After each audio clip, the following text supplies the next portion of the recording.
Good morning, everyone. Welcome back to our online class again. In the last class, we have discussed about different economic activities. Before that, we have already gone through the topic of health and education. What role health and education play in the development of any country or an individual? एक व्यक्ति के विकास में और एक देश के विकास में कैसे योगदान देती है. हमने एग्जाम्पल भी पढ़ा सकल और विलास का. Again we are moving towards the quality of population. Quality of population फिर हम वही मूव कर जाएंगे एजुकेशन और हेल्थ के ऊपर. क्वालिटी ऑफ पॉपुलेशन मींस कि हमारी पॉपुलेशन है कैसी, कितनी स्वस्थ है, कितनी पढ़ी लिखी है, कितना उसको प्रशिक्षण दे दिया, कितना काबिल बना दिया गया. उसमें हमारे पास सबसे महत्वपूर्ण चीज क्या है, केवल फिर वही एजुकेशन और हेल्थ. क्योंकि क्वालिटी किस पर डिपेंड करेगी, हमारी लिटरेसी रेट कितनी है, कितने पढ़े लिखे हैं लोग, स्वस्थ कितने हैं, उसी के ऊपर डिपेंड करेगी.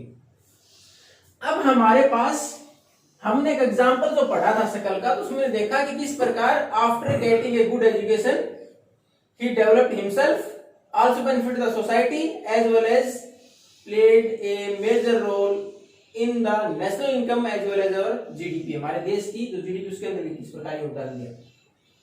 अब हमारे पास इस एजुकेशन की फैसिलिटीज को इंप्रूव करने के लिए, क्योंकि हमने देखा कि बहुत महत्वपूर्ण भूमिका निभा रही है हमारे ह्यूमन रिसोर्स को डेवलप करने में एजुकेशन, तो हमारे देश में क्या कुछ कदम उठाया गया उसके लिए.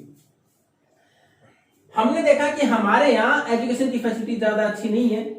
बहुत सारी प्रॉब्लम्स हमने फेस की हैं. हमारी large number of population is not going to school. बहुत सारी ऐसी जगह हैं जहाँ की बच्चे स्कूल नहीं जा पा रहे हैं. इवन ड्रॉप आउट्स, कुछ दिन गए, सेकंड थर्ड तक गए, फिर स्कूल छोड़ना पड़ रहा है. इस प्रकार की परेशानियों को ध्यान में रखते हुए हमारी सरकार ने बहुत सारे कदम उठाए. उसको जो फोकस किया गया हमारे एजुकेशन के लिए, तो यूनिवर्सल एक्सेस. सबसे पहले हमारी गवर्नमेंट ने किसको फोकस किया, यूनिवर्सल एक्सेस की. सब तक स्कूल की पहुंच हो, यानी स्कूल ऐसी जगह बनाया जाए जहां तक जितनी पॉपुलेशन है, जहां जो बच्चे स्कूल जाने लायक हो पहुंचे वहां तक. उसके बाद रिटेंशन, जो पहुंचे उसके बाद उनको बरकरार रखना स्कूल के अंदर, वो फैसिलिटीज प्रोवाइड कराई जाए. जो हमारी पॉपुलेशन का सेगमेंट जो स्कूलिंग के लायक है, वो स्कूल जाने के बाद ड्रॉप आउट न हो, बरकरार अपनी स्कूलिंग या फिर अपने एजुकेशन को कंटिन्यू रख पाए. क्वालिटी, शिक्षा की क्वालिटी अच्छी हो, जो प्रोवाइड करा रहे हैं हम शिक्षा, वो इतनी अच्छी हो कि उनको कैपेबल बनाए, सक्षम बनाए आगे के लिए. तो चीजों पर फोकस किया गया.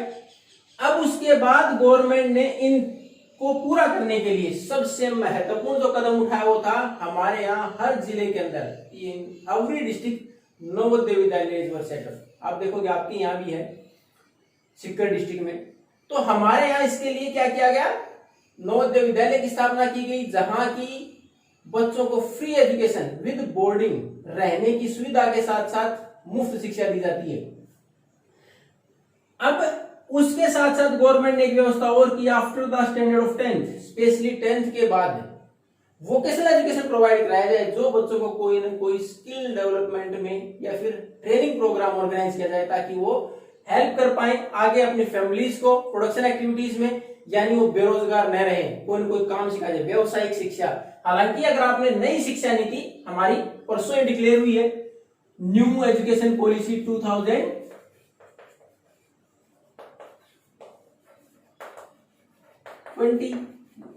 और एक कब के बाद 1986 के बाद डिक्लेयर की गई, हमारी तीसरी शिक्षा नीति बनाई गई.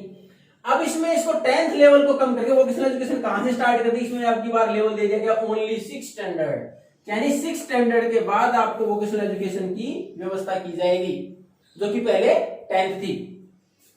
अब उसके बाद हमारे यहाँ जो बजट की बात करें, ये मैंने अभी का कौन सी शिक्षा नीति का लिखा, 2020 का ही लिखा है. पहले भी हमारे यहाँ पैसा खर्च किया गया शिक्षा के ऊपर, फर्स्ट 5 ईयर प्लान से इसके ऊपर प्लानिंग की गई.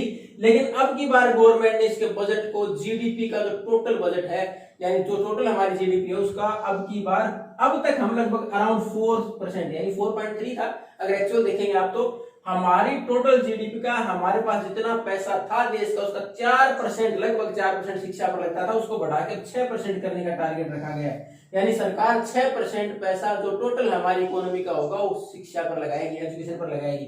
ये है 2020 के अनुसार. ये पुराने डाटा नहीं दिए गए हैं क्योंकि शिक्षा नीति, I was just going through that particular education policy day for yesterday, and in that particular policy it is mentioned. उसमें साफ साफ लिखा है 4 से 6% किया जाएगा.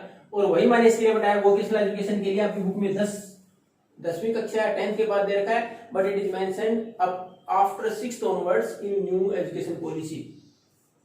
अब हमारे पास उसमें देखो इसका इफेक्ट भी हुआ, हमने इतना सारा पैसा खर्च किया, इतनी सारी सुविधाएं बढ़ाई, इतनी सारी शिक्षा की व्यवस्था करने का प्रयास किया, तो हमें उसका रिजल्ट भी मिला। 1951 में जो हमारी शुरुआत थी, जब हमने असेसमेंट किया, हमारी जैसे हम हर 10 साल के बाद जनगणना करते हैं, उसमें सारे डाटा इकट्ठे करते हैं, लिटरेसी रेट क्या है, टोटल हमारे पास पॉपुलेशन कितनी है, पॉपुलेशन हमारे पास डेंसिटी कितनी है, किस एरिया में कितनी पॉपुलेशन रिजाइड करती है, उसके साथ साथ कौन से ऑक्यूपेशन में लोग, कौन से लोग कितने काम करें, प्राइमरी में कितने, टर्सरी में कैसे कितने हैं, वो सारे डाटा कलेक्ट करते हैं उसमें। तो 1951 के अनुसार हमारा केवल 18% थी लिटरेसी रेट, यानी लिटरेसी रेट में भी एजुकेटेड नहीं काउंट कर रहे हैं हम। लिटरेट वो है, अगर आप अपनी जियोग्राफी की बुक को रेफर करेंगे लास्ट लेसन, हालांकि दुर्भाग्यवश इस साल उसको निकाल दिया गया आपके सिलेबस से, पॉपुलेशन तो लास्ट लेसन था जियोग्राफी का 6th लेसन, उसमें साफ साफ मेंशन था who is illiterate, anyone who has the age of 7 और अबव, कोई भी व्यक्ति जिसकी उम्र 7 साल या उससे ऊपर है, and can read and right in any one language, किसी भी एक भाषा में लिखना पढ़ना जानता हो, तो वो लिटरेट है भारत में। यानी अगर किसी व्यक्ति को हिंदी, इंग्लिश या हमारे पास 22 अनुसूचित भाषाएं हैं संविधान के अनुसार, उसमें किसी भी भाषा में वो पढ़ना लिखना जानता तो लिटरेट है। उसको मैट्रिक या ग्रेजुएशन या मास्टर डिग्री करने की कोई जरूरत नहीं कि हम उसको लिटरेसी में काउंट करेंगे, यानी उसे नाम लिखना सीख लिया, अखबार पढ़ना सीख लिया, लिटरेट है। तो वो हमारी हालत थी केवल 18% 1951 में। 1951 में अगर एजुकेटेड की बात करें तो हो सकता है हमारे पास 5 या 4% मैट्रिकुलेशन से ऊपर हो, तो ये हालत थी देश की। लेकिन अगर 2011 जो हमारी लास्ट जो सेंसस थी, लास्ट जनगणना थी, उसके बाद 76%, आपकी बुक में हालांकि 74% दिखा रखा, लेकिन 76% थी, यानी हमने 58% तक हमारी लिटरेसी को बढ़ाया। अब इसमें हालांकि जो लिटरेसी रेट है या फिर एजुकेशन की फैसिलिटीज है, इसमें बहुत बड़ा अंतर है भारत में। और अंतर कहाँ है? सबसे बड़ा अंतर तो हमारे यहाँ बॉयज और गर्ल्स में। हमारी लिटरेसी रेट में अगर मेल और फीमेल की बात करें तो there is a difference of 66.6%, around 17%, यानी male are more literate than women, और फीमेल से मेल है वो ज्यादा लिटरेट है संख्या के अनुसार, यानी टोटल पॉपुलेशन में अगर काउंट करें तो हमारे पास लगभग 16% का अंतर है। यानी अगर हम काउंट करें कि हमारे पास अगर महिलाएं 58% लिटरेट है, तब जाके हमारे पुरुष 74% है, तो हमारे अंतर है 16% का महिला और पुरुष में। दूसरा जो बड़ा अंतर हमारे रूरल और अर्बन एरियाज में है, हमारे यहाँ अर्बन जो हमारे एरियाज हैं उनके अंदर लिटरेसी ज्यादा है रूरल की बजाय, गांव की बजाय शिक्षित ज्यादा कहाँ है? शहर में ज्यादा शिक्षित हैं। उसके बाद हमारे डिफरेंट स्टेट्स से भी अलग अलग है। जहां हमारे पास केरला ने एक बार अचीव कर लिया था 100% लिटरेसी रेट का टारगेट, और अपनी बुक में उसको 94% दे रखा है, उसी उससे दूसरी तरफ बिहार से अगर कंपेयर तो 62% ही है। यानी हमारे यहाँ हर जगह बराबर नहीं है, हमारे हर जगह फैसिलिटीज बराबर नहीं पहुंच पाई, या फिर हम उन फैसिलिटीज को बराबर पहुंचाने के बाद इंप्लीमेंट ढंग से नहीं कर पाए, जिसकी वजह से हमें प्रॉपर रिजल्ट नहीं मिला जो मिलना चाहिए था। इंप्रूवमेंट हुआ है लेकिन जो रिजल्ट मिलना चाहिए था नहीं मिला। ये डाटा आपके दे रखे हैं, इसके अनुसार उसमें देखो कि हमारे यहाँ कितना अंतर है। अब ये लिटरेसी रेट के बाद हमारे यहाँ फिर प्रयास किया गया कि शिक्षा वापिस कैसे प्रोवाइड कराया जाए, क्या क्या सुविधाएं दी जाए। तो हमारे उसके लिए प्राइमरी स्कूल की स्थापना की गई। प्राइमरी स्कूल अराउंड 9 लाख, पूरे भारत में लगभग 9 लाख के, आपकी बुक में हालांकि 7 पॉइंट समथिंग दे रखा है, लेकिन अगर बात करें तो 9 लाख से ऊपर प्राइमरी स्कूल की व्यवस्था की गई। अब उसके बाद हमारे पास अगर हम बात करें कि इतनी सारी व्यवस्थाएं देने के बाद इतने स्कूल ओपन कर दिए हमने, ये हालत ऐसी क्यों है? तो हम देखेंगे कि हमारे पास पुअर क्वालिटी ऑफ एजुकेशन, शिक्षा का स्तर ज्यादा अच्छा नहीं रहा। अब गवर्नमेंट मान रही है 2020 के बाद इंप्रूवमेंट बहुत कुछ कर देंगे, बहुत सारे सुधार किए गए, उनको लागू किया जाएगा। तो हमारे पास क्वालिटी अच्छी नहीं थी, और दूसरा ड्रॉप आउट बहुत सारा रहा, यानी प्रॉब्लम्स रही घरों में। कहीं ना कहीं जो हमारे पास बच्चे स्कूल आते थे वो कहीं ना कहीं फाइनेंशियल एक्टिविटीज में और या घर के में सहयोग करते थे इन द लाइवलीहुड, जीवन यापन के साधनों में, तो वो बीच में स्कूल छोड़ देते थे। तो हमारे पास ड्रॉप आउट बहुत ज्यादा रहा, जिसकी वजह से हम आगे नहीं बढ़ा पाए। फिर गवर्नमेंट ने टारगेट लिया SSA, सर्व शिक्षा अभियान की 8 to 14, जिसको कि हमारे यहाँ एक मौलिक अधिकार का रूप दे दिया गया, राइट टू प्राइमरी एजुकेशन और एलिमेंट्री एजुकेशन, प्रारंभिक शिक्षा। 8 से 14 साल तक मुफ्त और अनिवार्य शिक्षा का प्रावधान किया गया 2009 में भारत में। उसको ध्यान में रखते हुए हमारे यहाँ पहले ही SSA इंप्लीमेंट किया गया, सर्व शिक्षा अभियान की 8 से 14 साल तक के हर बच्चे को शिक्षा प्रोवाइड कराई जाएगी। उसके लिए सर्व शिक्षा अभियान चलाया गया, और उसका टारगेटेड था, ये टारगेटेड था मतलब टाइम बाउंड था, कि टाइम बाउंड कर दिया गया 2010 तक हम प्रत्येक उस बच्चे को जिसकी उम्र 7 साल से और 14 साल के बीच में है उसको शिक्षा प्रोवाइड कराई जाएगी। लेकिन ये अचीव नहीं कर पाए हम। उसके बाद इसको बढ़ा दिया गया, 2025 कर दिया गया, इसको 15 साल और आगे बढ़ा दिया गया कि हम 2025 तक अचीव कर लेंगे। हालांकि संभावना उसकी भी कम है कि हम पहुंचा पाएंगे उस लेवल तक। उसको फिर आगे इंक्रीमेंट किया गया। अब उसके बाद हमारे यहाँ ब्रिज कोर्स स्टार्ट किए गए। ब्रिज का मतलब क्या होता है? पुल, यानी एक जगह दूसरी जगह को जोड़ता हो, यानी किसी कारणवश हायर एजुकेशन किसी ने छोड़ दी हो तो उसको वापस मौका दिया गया, वहां से कंटिन्यू कर पाए। ब्रिज कोर्स स्टार्ट किए गए। Back to school programme start किए गए कि जो बच्चे किसी वजह से ड्रॉप आउट हो गए उनको वापस स्कूल से जोड़ा जाए, ऐसे प्रोग्राम के तहत। फिर उसके बाद ये व्यवस्था की गई कि हो सकता है खाने पीने की व्यवस्था के तहत या फिर कमाने के लिए उन बच्चों को स्कूल छोड़ना पड़ा। मिड डे मील स्कीम लागू की गई सरकार के द्वारा कि we are going to provide you the food inside the school only, कि स्कूल में आपको दोपहर का भोजन प्रोवाइड कराया जाएगा। उसमें दोनों चीजों का ध्यान रखा गया, पर्याप्त भोजन भी, क्वालिटी के साथ न्यूट्रिशन लेवल भी अच्छा बना रहे और ड्रॉप आउट कम हो ताकि बच्चे स्कूल रिटेंशन, स्कूल रखा जा सके, उनको लगातार स्कूल आए। उसके लिए मिड डे मील स्कीम हमारे यहाँ इंप्लीमेंट की गई। तो इस प्रकार हमारे सरकार ने बहुत सारे प्रयास किए। उसके बाद भी हमारे यहाँ एक टारगेट किया गया। ये तो सब किसके लिए था? एलिमेंट्री एजुकेशन के लिए। एलिमेंट्री एजुकेशन से बाहर निकल के सरकार ने फिर एक टारगेट रखा कि हमारे यहाँ एजुकेशन, हायर एजुकेशन को बढ़ाया जाएगा। उसके लिए बहुत सारे प्रयास किए गए कि हमारा डिस्टेंस एजुकेशन को लागू किया गया कि अगर कोई व्यक्ति कुछ काम करते समय पढ़ना चाहता तो in the holidays the class will be organised, उनके लिए क्लासेस ऑर्गेनाइज कराई जाएंगी। तो हमारे इस प्रकार फिर हायर एजुकेशन के लिए टारगेट रखा सरकार ने हमारी ने कि 11th 5-year plan. 11th 5-year plan कब से कब तक? 2007 से 2012। हालांकि बुक में मेंशन नहीं है, लेकिन हमारी 11वीं पंचवर्षीय योजना थी 2007 से 2012। टारगेट था 15%। अब देखो हमारी हालत कितनी खराब है कि पूरे देश की 15% पॉपुलेशन भी ग्रेजुएट नहीं है भारत की। तो टारगेट रखा गया था 2012 तक 15% पॉपुलेशन को ग्रेजुएशन तक ले आएंगे, यानी हायर एजुकेशन प्रोवाइड कराएंगे। और 12th यानी 2017 तक हमारा टारगेट था 21% पॉपुलेशन को हायर एजुकेशन तक लेके जाएंगे, यानी कम से कम हमारा हर चौथा आदमी ग्रेजुएट हो। तो ये हमारे यहाँ सरकार ने इतने सारे प्रयास किए। उसके लिए हमारे यहाँ बहुत सारी यूनिवर्सिटीज, कॉलेज की स्थापना की गई और उसमें आप देखोगे कि हमारे किस प्रकार कितने कॉलेज यूनिवर्सिटीज बढ़ गई। उसमें डाटा प्रॉपर दे रखे हैं आपकी बुक में, उसको रेफर करें आप। 1950-51 में हमारे यहाँ जो यूनिवर्सिटीज थी उनके अंतर्गत केवल 30 यूनिवर्सिटीज वर देयर। पूरे भारत में केवल 30 यूनिवर्सिटी थी। 750 कॉलेज, यानी यूनिवर्सिटीज के द्वारा 750 कॉलेज चलाए जाते थे। और स्टूडेंट की बात करें तो केवल 2,63,000 स्टूडेंट्स थे। और उसके बाद हमारे यहाँ टोटल टीचर्स की बात करें उसके अंदर तो 24,000 टीचर्स और प्रोफेसर अवेलेबल थे। अब उसके उल्टा देखो 2007-8 में हमारा जो कॉलेज की संख्या बढ़ के कितनी होगी? It is nearly about triple, 18,064। Universities की संख्या देखें तो it is more than 11 times, 370 university स्थापित कर दी गई। स्टूडेंट की संख्या देखें तो देखो again it is increase up to 7 times, लगभग 7 गुना बढ़ गई, 14 लाख तक चली गई। और टीचर्स की अगर बात करें फिर देखिए कहां 24,000, 4,92,000 टीचर और प्रोफेसर की नियुक्ति की गई शिक्षा के लेवल को बढ़ाने के लिए।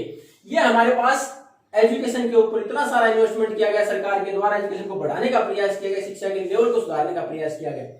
अब उसके बाद हमारा दूसरा टारगेट था हेल्थ। आप देखोगे कि कोई भी कंपनी अगर आप कहीं काम करना चाहें और आप बीमार हो तो क्या कंपनी आपको काम पर रखेगी? नहीं रखेगी, क्योंकि आप बार बार छुट्टी के लिए भी दरखास्त देंगे और जितना आपसे उम्मीद की जाए उतना काम भी नहीं कर पाएंगे। और एक आजकल कोरोना है, इसका भी अगर एग्जांपल लें तो हमारी गवर्नमेंट या वर्ल्ड में भी कहीं भी कोई भी वैक्सीन अब तक एप्लीकेबल नहीं हो पाई जो इलाज कर पाए। उसमें सबसे बड़ा फैक्टर कौन सा है? आवर इम्यून सिस्टम, कि हम कितना उस बीमारी से लड़ने में सक्षम, हम कितने स्वस्थ हैं, उस पर डिपेंड है हम कितने दिन सर्वाइव करेंगे। तो हम उसमें कितने दिन सर्वाइव करेंगे ये उसके ऊपर डिपेंड है। तो ये हमारा हेल्थ जो स्टेटस है ये हमें इस चीज के लिए कि हमारा हेल्थ स्टेटस कि हम कितने स्वस्थ हैं वही हमारे ऊपर डिपेंड करता है। हमारा आगे लेवल कैसा रहेगा, कितने स्वस्थ रहेंगे, कितना हम आगे कमा पाएंगे, देश की जीडीपी में कितना योगदान दे पाएंगे, कहाँ हमें रोजगार मिलेगा। तो इसके लिए हमारे पास हेल्थ हमें डिटरमाइन करती है। हमें इस प्रकार महसूस होता है कि हमारी एबिलिटी कितनी है और कितना हम काम कर सकते हैं, उसी अनुसार हम आगे बढ़ सकते हैं। उसके लिए सरकार ने बहुत सारे कदम उठाए हैं।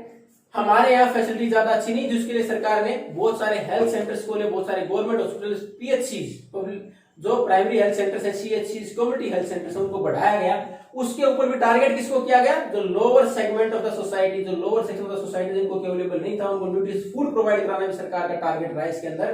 तो सरकार ने इन फैसिलिटीज को बढ़ाया।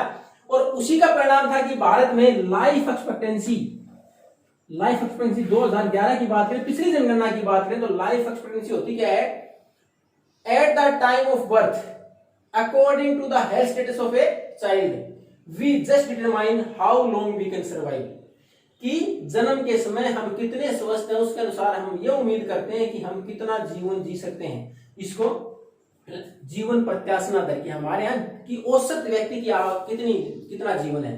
तो 2011 में हमारे यहाँ क्या 66, यानी हमारी औसत आयु है भारत में 66 तक है।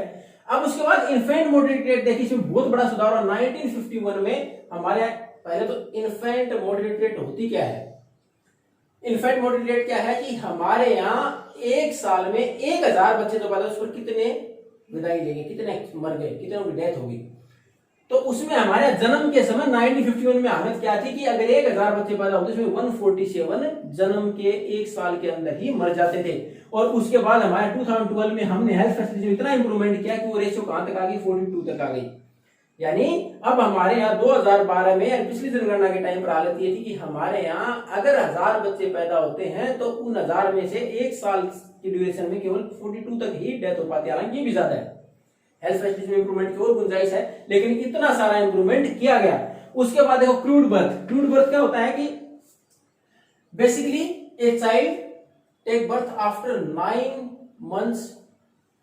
हम बेसिकली मानते हैं कि देखो 9 महीने मां ने पेट में रखा, उसके बाद हम उनके साथ इस प्रकार का व्यवहार करते हैं। तो हमारा मैच्योर कब होता है, अगर हमारी डिलीवरी 9 महीने के बाद, यानी माताजी के पेट में 9 महीने रहने के बाद हम पैदा होते हैं तो हम मैच्योर हैं। लेकिन उससे पहले यानी कोई 6 महीने बाद या कोई 7 महीने बाद पैदा हो तो क्रूड है। वो क्रूड हम कच्चे के लिए इस्तेमाल करते हैं जिसकी पूरी मैच्योरिटी नहीं हो पाई। तो इस प्रकार की हालत, क्योंकि उस वक्त हमारे न्यूट्रिशन लेवल अच्छा नहीं था महिलाओं का, यानी हमारी माताएं जो भी थी उनको इतना अच्छा लेवल नहीं था न्यूट्रिशन का, जिसकी वजह से हमारे यहाँ जो समय से पहले ही बर्थ हो जाता था। तो वो हमारे यहाँ परसेंटेज लगभग 22% महिलाओं के साथ प्रॉब्लम रहती थी उस टाइम पर। लेकिन अब हमारे यहाँ 2011 के बाद बात करें तो केवल 7% क्रूड बर्थ होते हैं भारत में। यानी इस प्रकार प्री मैच्योर बर्थ जिसकी बात करें तो केवल 7% है।